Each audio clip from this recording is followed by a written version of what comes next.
Press সচিব এখন প্রমাণ করার চেষ্টা করছেন যে সিলিং পং বাংলা ভাষার একটি সুন্দর শব্দ। আমি এই শব্দ প্রফেসর ইউনুস, তার প্রেস সচিব, তার সকল উপদেষ্টার প্রতি উৎসর্গ করছি।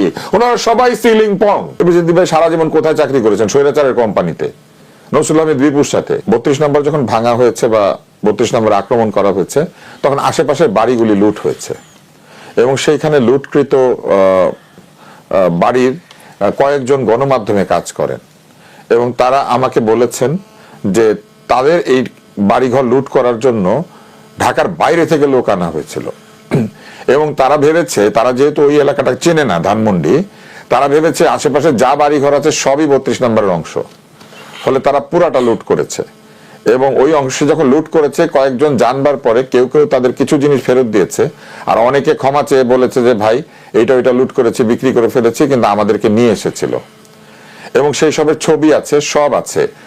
আপনি প্রথমত 32 নম্বর যখন ভাঙা হয়েছে সরকারি এক্সকাভেটর, সরকারি তেল, সরকারি ড্রাইভার ব্যবহার করা হয়েছে। এইগুলির অনুমতি কে দিয়েছেন? ডক্টর মোহাম্মদ ইউনূস অবশ্যই। ফলে উনি মবের অংশ, উনি নিজে মব।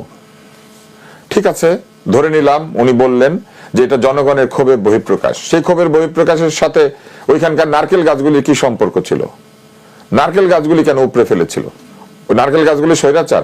ওনার না একজন বিরাট পরিবেশ উপদেষ্টা আছে যিনি গাছের ছাল বাকল সব বাঁচাতে চান, সেন্ট মার্টিনের প্রবাল বাঁচাতে চান, আর ওইখানে যে নারকেল ধরা অবস্থায় নারকেল গাছগুলিকে উপড়ে ফেলা হলো, না করলেন না কেন? বাড়ি ভাঙতে গিয়েছেন, নারকেল গাছ উপড়াতে গিয়েছেন, ভালো কথা। আশেপাশে যে লুট হয়েছে তাদের ক্ষতিপূরণ দেওয়া উচিত ছিল না? তারা কেন লুট হবে? আপনি একটা স্থাপনার পাশে বাড়ি বলে আপনার বাড়িঘর লুট হয়ে যাবে।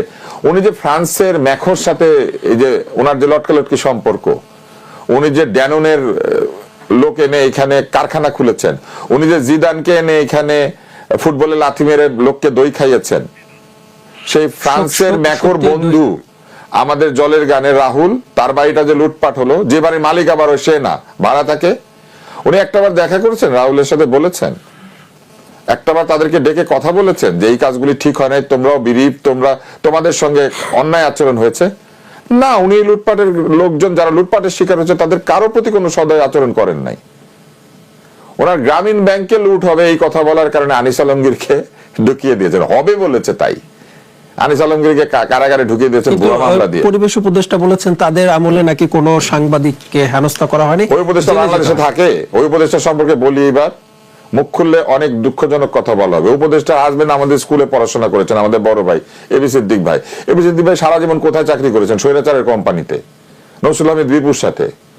হাওয়া হয়ে গিয়েছিলেন, কে তাকে উদ্ধার করে নিয়ে এসেছিল? নসরুল আহমেদ বিপু। লম্বা লম্বা কথা বলে, যে আমি স্বৈরাচারের কোলের মধ্যে বসে থেকে স্বৈরাচারকে কামড় দিয়েছে। আমরা স্বৈরাচারের কোলে চড়িও নাই, স্বৈরাচারকে কামড়াইছি এবং সেই কামড় দিয়েছি আমরা বাইরে থেকে বসে। বলুক শামীম হায়দার পাটোয়ারি 2021 সালে যখন করোনা নিয়ে ফাজলাম করছিল কে কথা বলেছিল? 2014 সালে কে কথা বলেছিল? 15 সালে আমি বলেছি। এই আজকের মহামান্য যখন মহামান্য হন নাই, ওনাকে মহামান্য বানানোর চেষ্টা চলছে, আমি প্রতিবাদ করেছি।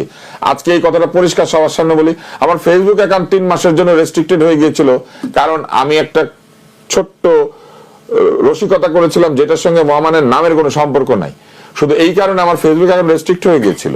আপনি একটা জিনিস বলেন তো, প্রধান উপদেষ্টা যখন আন্দোলন চলে জুলাই মাসে, উনি কই ছিলেন? আমি তো বাংলাদেশে ছিলাম, আপনি ছিলেন, এখানের বাকি 2 জন ওনারা বাংলাদেশে ছিল। আমরা এখানে থেকে কিন্তু আমরা প্রতিবাদ করেছি। আমরা এমনকি এই কথাও বলেছি যে নির্বাচন চাই, পদত্যাগ চাই। আমি নিজে দাঁড়িয়ে বক্তৃতা দিয়েছি। আসিফ নজরুল আমার পরে গিয়ে ওইখানে যোগ দিয়ে বক্তৃতা দিয়েছেন, যে সভায় আমি বক্তৃতা দিয়েছে। এবার আসেন, অথচ আপনাদের কালচারাল ফ্যাসিস্ট বলে, কালচারাল ফ্যাসিস্ট, জুতা পিটা নানান কিছু করা হয়েছে, ফাঁসির দড়ি বানানো হচ্ছে, আমাদেরকে অনেকে একসাথে দিবে। এইবার আসেন, আমরা তো এই কাজগুলি করেছি। উনি তখন কোথায় ছিলেন? ফ্রান্সে। উনি অলিম্পিকের মশাল নিয়ে দৌড়ায়। ওনার অলিম্পিকের আনন্দ মাটি হইতে উনি দেন নাই। এবং উনি তখন কি করেছেন? উনি বিদেশে চিকিৎসা নিয়েছেন। বাংলাদেশের লোক রাত্রেবেলা ঘুমাতে পারে না, ডাকাতের ভয় নাকি, এরকম অবস্থা। উনি 3 দিন ফিরেন নাই, কারণ ওনার পেটের মধ্যে কি যেন একটা করতে হবে। উনি সেখানে ওটাকে সার্জারি বলেছেন। কি সার্জারি? বুঝলাম ওনার পেশেন্টের গোপনীয়তার অধিকার আছে, রাইট? তাইলে আমাদের এখানে অন্য কোনো ব্যক্তির গোপনীয়তার অধিকার নাই? সেই গোপনীয়তার অধিকারকে তো উনি সম্মান করেন নাই। যখন লুটপাট হয়েছে মানুষের গোপন বস্ত্র উপরে তুলে ধরা হয়েছে। নিজের গোপনীয়তাটা গোপনীয়তা, অন্যেরটা না।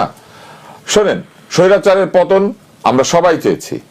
পদত্যাগ সবাই চেয়েছি, কিন্তু আমরা তার বদলে একটা নির্বাচনও চেয়েছি। আমরা চেয়েছি জনগণের ক্ষমতা জনগণের কাছে ফেরত আসবে। আমরা পতন চেয়েছি, কিন্তু আমরা পতনের সঙ্গে নিজের যে অন্যায়, নিজের যে অন্যায় কাজ, সেইটাকে আমরা তার উপরে প্রতিস্থাপিত করতে চাই নাই। আপনি পতন ঘটাবেন আন্দোলনের মধ্যে দিয়ে, কিন্তু আপনি কি মব লেলিয়ে দিবেন যাকে আপনার পছন্দ না তার বিরুদ্ধে? ফ্যাসিজমের সংজ্ঞা কি? ফ্যাসিজমের সংজ্ঞা হচ্ছে মুসোলিনি এবং তার যে আল্ট্রা রাইট ফোর্স, তারা একদল মব তৈরি করেছিল। যে রাজনীতিবিদের কথা পছন্দ হতো না, যে সুশীল ব্যক্তির কথা পছন্দ হতো না, যে আইনজীবীর কথা পছন্দ হতো না, শিক্ষকের কথা পছন্দ হতো না, তারা কি করত? তারা তাদেরকে রাস্তাঘাটে ধরে লাঠিপিটা করত। এবং সেই লাঠিপিটার জন্য তারা নাকি একসঙ্গে জড়ো করা বেত আর কি 10-20টা বেত একসাথে করে পিটাতো। এই ফ্যাসিস্ট শব্দটা হচ্ছে বেত থেকে, ফ্যাসিক্যাল, এই ফ্যাসিক্যাল থেকে ফ্যাসিস্ট, এটা ঠিক মতো উচ্চারণ করতে পারে না, এরা সব ফ্যাসিস্ট বলে। এই ফ্যাসিজম এসেছে ওই ফ্যাসিক্যাল থেকে, জোর করে পেঁচানো বেত থেকে। মব লেলিয়ে দেওয়া হচ্ছে ফ্যাসিজম, এবং উনি সেই ফ্যাসিজম করেছেন। উনি মব লেলিয়ে দিয়েছেন, উনি মবের পক্ষে গিয়েছেন। ওনার প্রেস সচিব মবকে প্রেসার গ্রুপ বলেছেন। ওনার প্রেস সচিব এখন প্রমাণ করার চেষ্টা করছেন যে সিলিং পং বাংলা ভাষার একটি সুন্দর শব্দ। আমি এই শব্দ প্রফেসর ইউনূস, তার প্রেস সচিব, তার সকল উপদেষ্টার প্রতি উৎসর্গ করছি। ওনারা সবাই